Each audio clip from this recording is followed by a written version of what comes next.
આપનું? બારિયા શર્મિષ્ઠાબેન રાજેશભાઈ. બારિયા શર્મિષ્ઠાબેન રાજેશભાઈ. શર્મિષ્ઠાબેન, આપણું ગામ?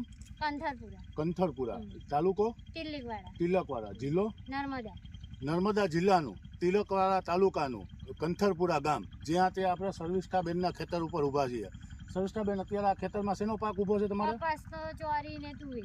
કપાસ, ચોરી ને તુવેર. બરોબર, 3 પાક ઊભા છે. આ ત્રણેય પાકની અંદર આપણે કામધેનુ સોના ખાતર વાપર્યું. આ જ ખાતર ને, કામધેનુ સોના? બરોબર ને? હવે આ કામધેનુ સોના ખાતર તમે કેટલા ટાઈમથી વાપરો છો? અમે 4 વર્ષ થયા. 4 વર્ષથી વાપરો છો. બરોબર. હવે અત્યારે જે આ કપાસમાં આપણે ઊભા છીએ એની અંદર આપણે કામધેનુ સોના ખાતર સિવાય બીજું કોઈ યુરિયાના કે ડોઝ આપેલા? ના, યુરિયાનો એક વખત આપેલો, એટલે કપાસમાં આપેલો, બીજામાં નથી આપેલો. બીજા એકેમાં નહીં આપેલો. તો હવે અત્યારે આપણે કપાસના ખેતરમાં ઊભા છીએ, તો કપાસથી જ વાત કરીએ કે આમાં આપણે જે આ કામધેનુ સોના ખાતર આપ્યું છે કપાસની અંદર, અને 4 વર્ષથી તમે વાપરો છો, મતલબ રિઝલ્ટ તો આવતું જ હશે. બરોબર, કમ્પ્લીટ રિઝલ્ટ આવે છે. હવે અત્યારે જે આ કપાસ છે જેની અંદર કામધેનુ સોના છે, અને બીજો કપાસ છે જ્યાં ડીએપી છે, આ બંનેની અંદર અંતર તમને શું દેખાય છે? અમને આ સારું ગમે છે. બરોબર, સારું છે, પાકમાં સારું છે, કપાસના છોડમાં રોગ નથી આવતો. બરોબર, એની લાગ સારી રહે છે. અને આ જમીન એવી છે કે અમારે જ્યારે વરસાદ જતો રહે ને ત્યારે આ કપાસ તપીને સુકાઈ જાય છે, પણ હવે કપાસના છોડ સુકાતા નથી. બરોબર, આ ડાય નાખવાથી, આ કામધેનુ સોના નાખવાથી સુકાતા નથી. બરોબર, ત્યાં ડીએપી નાખેલું છે ત્યાં કપાસના છોડ સુકાઈ જાય છે. બરોબર, અહીંયા ક્યાંય સુકાતા નથી. હવે અત્યારે જે આના પાંદ આપણે જોઈએ, બરોબર, તો પાંદ એકદમ કૂણા છે, લીલા છે. બરોબર છે. જે આપણે કરક કે અત્યારે અમુક કપાસની અંદર જે કુકરવાટ ને આવી ગયું, એવું કોઈ રોગ આની અંદર હજી આવ્યો નથી. બરોબર, છોડ એકદમ ચોખ્ખો છે. બરોબર. હવે આ કપાસની અંદર આ તમે આટલું સારું રિઝલ્ટ લીધેલું છે, ઉત્પાદન બી આટલું જ સારું મળે છે.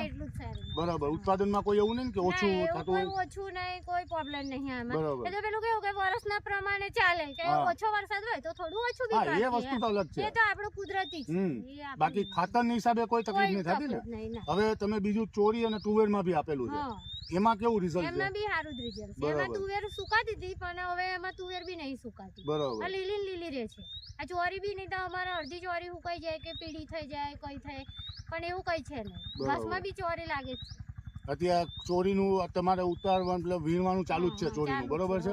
કેટલો ટાઈમ થયો ચોરીનું વાવેતર કરેલું છે? અમે જોવો ને ખાસો ઉનાળાની વાવેલી છે. બરોબર, હા, હાલ બી ચોરી ઉતરે છે. બરોબર, એની અંદર તમે કામધેનુ સોના ખાતર સિવાય બીજું કોઈ ખાતર નાખેલું ના?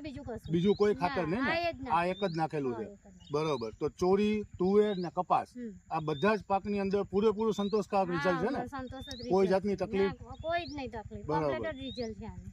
જે રીતે બેને જણાવ્યું કે ભાઈ આજે કપાસની અંદર, ચોરીની અંદર અને તુવેરની અંદર આ બધા જ પાકમાં કામધેનુ સોના ખાતર પાયાના ખાતર તરીકે વાપરી અને 4 વર્ષથી સંપૂર્ણપણે સંતોષકારક રિઝલ્ટ મેળવે છે. બરોબર ને બેન? અને હવે કંપનીને આપના વતી ક્યાંય રેફરન્સ આપવો હોય તો આપનો મોબાઈલ નંબર જણાવશો?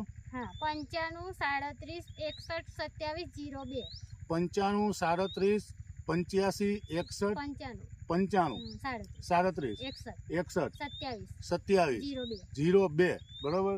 અને કપાસ, તુવેર અને આપણે ચોરી, ત્રણેય પાકની અંદર કામધેનુ સોના ખાતર વાપરેલું છે. બીજું કોઈ ડીએપી કે એનપી કે વાપરેલું નથી. બરાબર છે ને?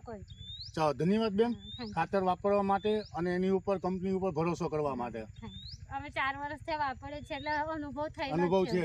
બરોબર ને?